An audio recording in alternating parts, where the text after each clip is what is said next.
Friends, आज हम लोग देखने वाले हैं common mistakes in chemistry done by students in exam.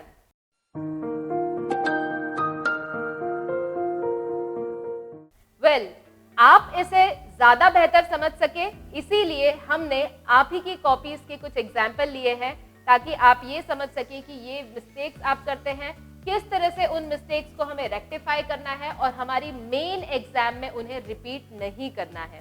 तो फ्रेंड्स, ये वीडियो है स्पेशली आपके लिए ताकि आप अपनी एग्जाम्स को और बेटर परफॉर्म करें और बहुत अच्छा स्कोर कर सके।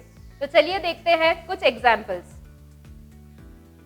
वेल फ्रेंड्स, देखिए सबसे पहली चीज, can you see something in this? Here the student has written long answer type question. Okay? Usually जो हमारे long answer type questions आते हैं वो 5 marks में आते हैं. Okay? You can see that the explanation is done only in 2.5 lines. Okay? And in the second part also just in 1 or 2 lines. Okay? So here what you should do, write the answer with proper limits. Proper word limits में आपको क्या करना है, आपके answer लिखने हैं। वैसे ये इंस्ट्रक्शंस आपके क्वेश्चन पेपर में भी गिवन होते हैं, बट स्टिल आप शायद जल्दबाजी में ये रीड नहीं करते हैं, इसलिए आपको याद रखना है अगर 2 मार्क्स का क्वेश्चन है तो आपको 30 to 50 वर्ड्स में अपना आंसर लिखना है। Okay, if the question is of 3 marks you should write it in 50 to 80 words. Okay, and if the question is of 5 marks you should write it in 80 to 20 words. Okay, आप ये कर लीजिए कि आप अपनी एक लाइन में कितने वर्ड्स लिखते हैं, अकॉर्डिंगली आप घर पे प्रैक्टिस कर सकते हैं कि 3 मार्क्स के क्वेश्चन के लिए आप कितनी लाइंस लिखने वाले हैं। Okay, I can not specify because कुछ बच्चों की राइटिंग छोटी होती है, वो एक लाइन में 10 वर्ड्स भी लिख लेते हैं। कुछ की राइटिंग बड़ी होती है, जैसे मेरी राइटिंग बड़ी है, I can not write 10 words in 1 line. Okay, so you can decide as per your writing कि हमें एक लाइन में कितने वर्ड्स आते हैं, और जब 3 मार्क्स का क्वेश्चन आएगा, 2 मार्क्स का आएगा, 5 मार्क्स का आएगा, तो किस तरह से हमें हमारा आंसर होना चाहिए, कितनी लाइंस हमें कवर करनी है। Okay, so this is the very first thing which everyone should remember. Okay, चलिए देखते हैं next. See here you can see some objective questions are written. Okay, objective question के आंसर लिखे हैं। Now you can see that simply options are written over here CAB। Okay, पर आपको क्या करना है, जहां तक अगर आपके लिए पॉसिबल है, आपके पास समय है, तो आप mention option as well as answer. आपको क्या करना है, आपको आंसर्स के साथ साथ, ऑप्शन के साथ साथ आंसर्स को भी मेंशन करना है, so that the examiner is very clear that आपने उस क्वेश्चन का आंसर बिल्कुल सही तरह से चूज किया है। राइट, नेक्स्ट देखते हैं। See here, in this question you can see that one numerical is solved over here. Okay, now here in the last what student has done, 100/9 करके उसे as it is question को वहीं पे ही छोड़ दिया है। क्या लगता है, क्या 100/9 पे ही ये क्वेश्चन खत्म हो गया होगा या हमें उसे फर्दर सॉल्व करना चाहिए? ओके, सो देखिए यहाँ पे जब हमने चेक किया था तब मैंने इसे लिखा भी है that you have to solve it further and you should remember कि अगर आपका न्यूमेरिकल वाला क्वेश्चन है उसके लिए आपको you have to solve the answer completely, आप उसे फ्रैक्शन तक करके मत छोड़िए। Yes, this question was correct, ये 100/9 करेक्ट है, लेकिन फिर भी यहाँ पे मैंने उसे फुल मार्क्स नहीं दिए हैं क्योंकि 100/9 करके ही वो छोड़ा गया है। तो you have to reach the answer completely. Okay, next देखते हैं। अगेन ये भी एक न्यूमेरिकल बेस्ड क्वेश्चन ही है, एंड यहाँ पे आप देखिए the formula used was incorrect. Okay, पूरा क्वेश्चन उन्होंने बहुत प्रॉपर्ली सॉल्व किया है, मैथ्स का कोई मिस्टेक नहीं है, बट यहाँ पे देखिए क्यों जो था वो गलत था, इसी वजह से आंसर भी गलत ही है। So what you should remember, अगर आपका न्यूमेरिकल बेस्ड क्वेश्चन है you should use the formula correctly.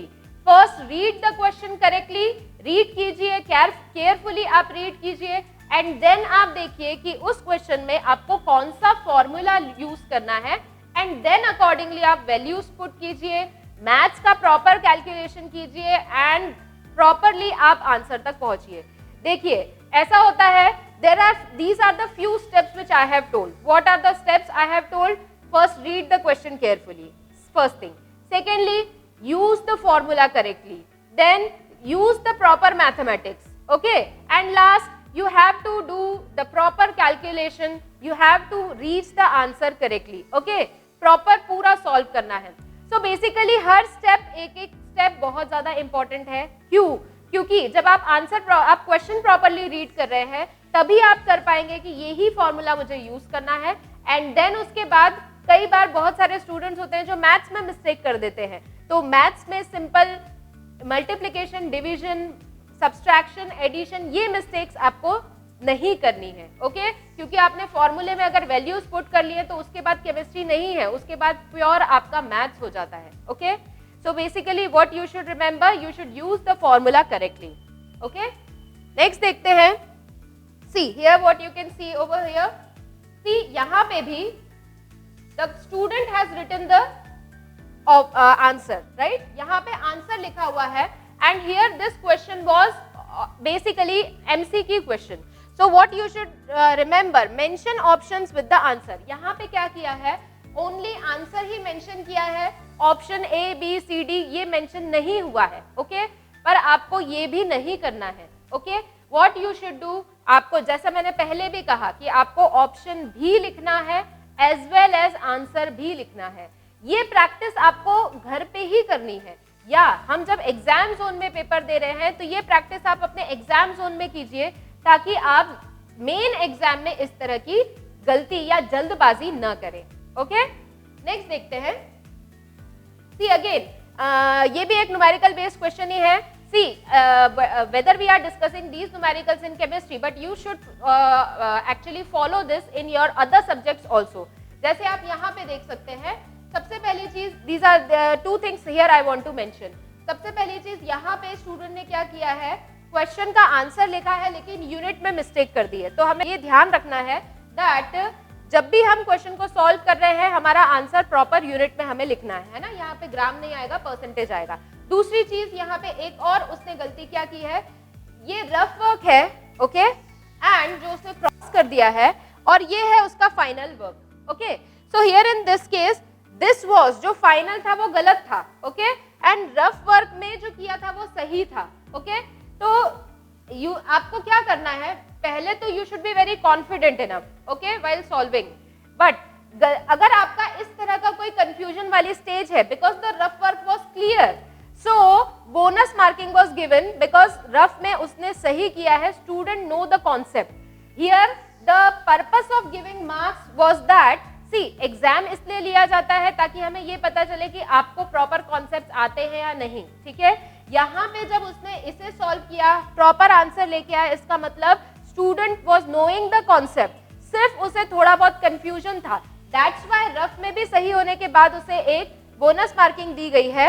However this was wrong, okay. तो आपको कोशिश क्या करनी है, जल्दबाजी में हम क्या करते हैं, रफ वर्क में बहुत ज्यादा स्क्रिबलिंग कर देते हैं, बहुत गंदा और अनटाइडी रखते हैं. आप कोशिश कीजिए कि आपका रफ वर्क कैसा होना चाहिए, एकदम क्लियर होना चाहिए, ताकि इस तरह का कंफ्यूजन बाय द वे आपके साथ हो रहा है जो कि एग्जाम फियर में होता है, तो आपको बोनस मार्किंग मिल सके और आपको पछतावा नहीं हो कि यार मैं काश रफ वर्क अच्छा कर लेता, है ना.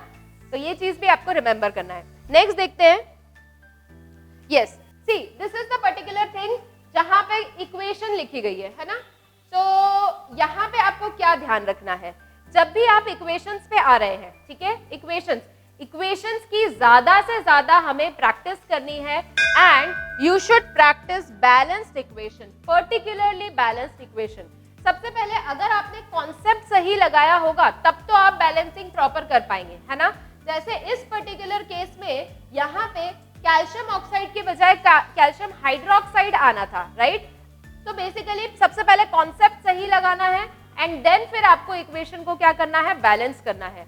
So one should practice balanced equation. ज्यादा से ज्यादा आप इक्वेशंस को लिख के देखिए, प्रैक्टिस कीजिए, तभी आपको एग्जाम में भी कॉन्फिडेंस आएगा कि हमारे प्रोडक्ट्स क्या बनेंगे, ठीक है. इक्वेशन को रिमेंबर करने का सिर्फ और सिर्फ यही एक तरीका है कि हमें ज्यादा से ज्यादा इक्वेशंस को लिख के प्रैक्टिस करनी है. जैसे मैथ्स को हवा में नहीं किया जा सकता, वैसे इक्वेशंस को भी हम जस्ट हवा में नहीं कर सकते, we have to write them, okay. So that was all from my side. I really hope कि ये जो पर्टिकुलर वीडियो है ये आपके लिए बहुत हेल्पफुल होने वाला है, ताकि आप आपकी एग्जाम में केमिस्ट्री में इस तरह के मिस्टेक्स को ना करें। Thank you so much.